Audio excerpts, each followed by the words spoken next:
Welcome everyone to the inaugural Open Mainframe Summit. We were hoping to be all together in New York for this event, but we are here virtually here instead. And we thank all of you for taking time out of your busy week to join us. We have 2 great days of content that we are excited to share with you. And I just really want to start by calling out our sponsors. This event isn't possible without these great companies who stepped forward to sponsor this event. Broadcom, IBM, Rocket Software as our platinum sponsors, Zowe and Viacom Infinity as our gold sponsors, and Micro Focus as a silver sponsor. They all have booths at the event. Open Mainframe Project also has a booth at this event, so check it out. But definitely patronize these great companies' booths as well and learn about their work around open source and the mainframe. So we've hit a big milestone this year in the Open Mainframe Project, 5 years old. 2015, back at LinuxCon Seattle, this project was launched. And in that time, the project has really begun to blossom. We've seen a number of new collaborative efforts that have came under this project.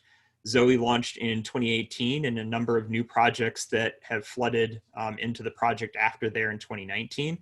But I say one of the things that really has been a big thing for me as I've seen this project grow is our mentorship program. That was one of the first things that we kicked off back when the project launched, and I was able to meet the first class of mentees back in 2016 in Share Atlanta, and it was really a cool experience. These were students that were excited to be at an event like this, excited of the technical work they have done, excited their careers ahead, and excited about mainframe. And I've been fortunate to meet each of the classes since then, and all of them share that same enthusiasm for this platform.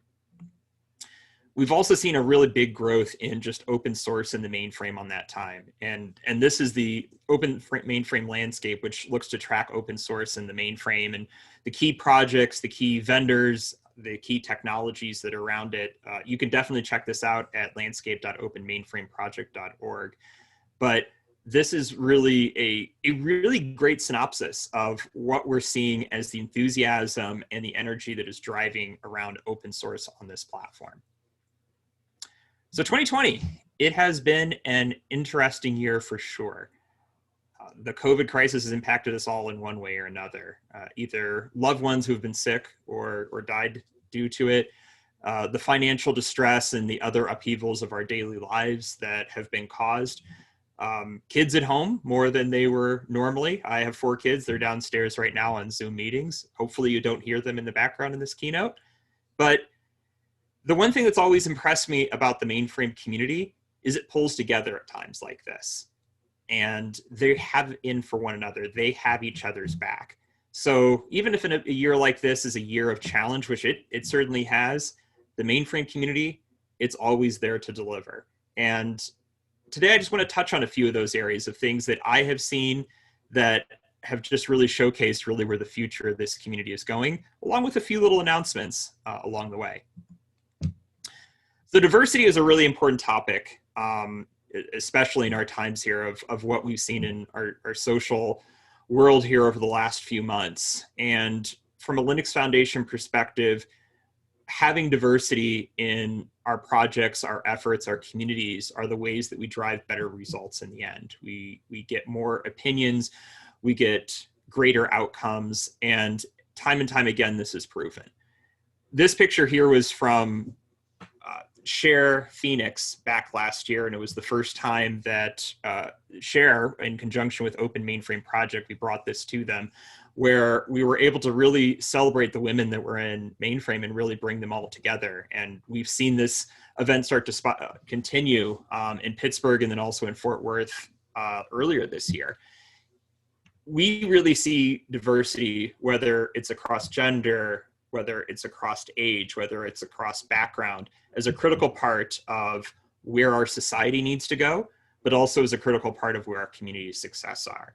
And we, even from a project perspective, want to make sure that we're showing a good stewardship of that as well.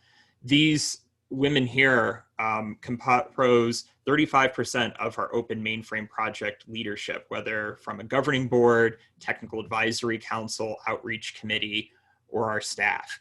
And this is here where we really want to show the community our best practice. We want to show the community what we see is right out there. This isn't the best number in the world. We have a ways to go, but it shows really our commitment to making sure that diverse voices are heard and that is brought into the forefront of the conversations we have. So some of you might remember earlier in the COVID crisis here, many of our systems by state and local governments were under a lot of pressure. Record unemployment claims, record jobless claims. We're certainly putting a lot of other pressure on our systems that power our government and other institutions. And this one here really caught to the forefront here when the New Jersey governor said, hey, we need volunteers to help with some COBOL systems we have that are just being beat up right now over this unemployment situation. Now, what I was really most impressed about where this whole situation was is, on one hand, one could get really upset to hear, one's technology called out. But instead, this community came together and it said, you know what? We're going to step in here and help. We are going to make a difference here to pull together to drive a greater outcome. And with that, the response was, not only developing out a programming course for students that are learning COBOL for the first time and using modern tools to do so, but also making a call out to the community and saying, if you're a COBOL programmer, if you're a COBOL talent and you're available, can you step forward and volunteer or be available for hire? And we saw so many people, more than 1,700 people, as you can see on the screen there, to date, have stepped up and said, I can be available for this. And this wasn't just people at the end of their career. This was people that are young, old, middle career, beginning of career, end of career, men, women, people from all nationalities, all backgrounds. It was really, really impressive to see this community come together. And with that also today, we have announced a COBOL working group, which is really looking at the future of the COBOL ecosystem, especially focused on mainframe, and looking at how do we carry this forward? How do we make sure that there's a strong COBOL community to come? And there's a talk in this conference here on the COBOL working group, and I encourage you to go check it out during the time.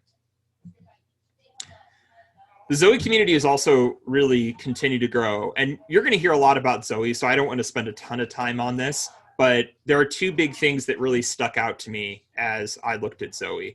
One is how much development activity has happened with Zowe within the last year. Over 5 million lines of code changed, with over 11,000 commits from over 150 different contributors.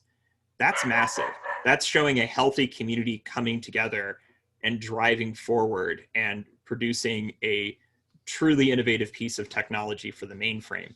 And when you see a community coming together like that, that's when the downstream starts to appear. And that's when you start to see that commercial use and the adopters.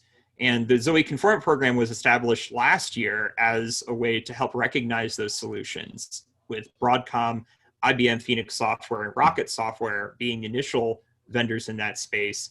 Today, we're here to announce software engineering has also joined and is now having a Zowe Conformant solution as well. So we're really excited about that. And the new projects, they keep on coming. We've announced the COBOL working group earlier this year, but we are also announcing 4 other new projects as well.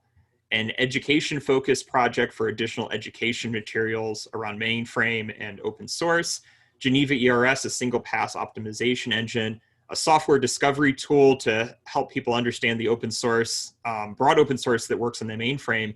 And one that I'm particularly excited about is CBT tape. And if you've been around the mainframe for a long time, that's a project you may be familiar with.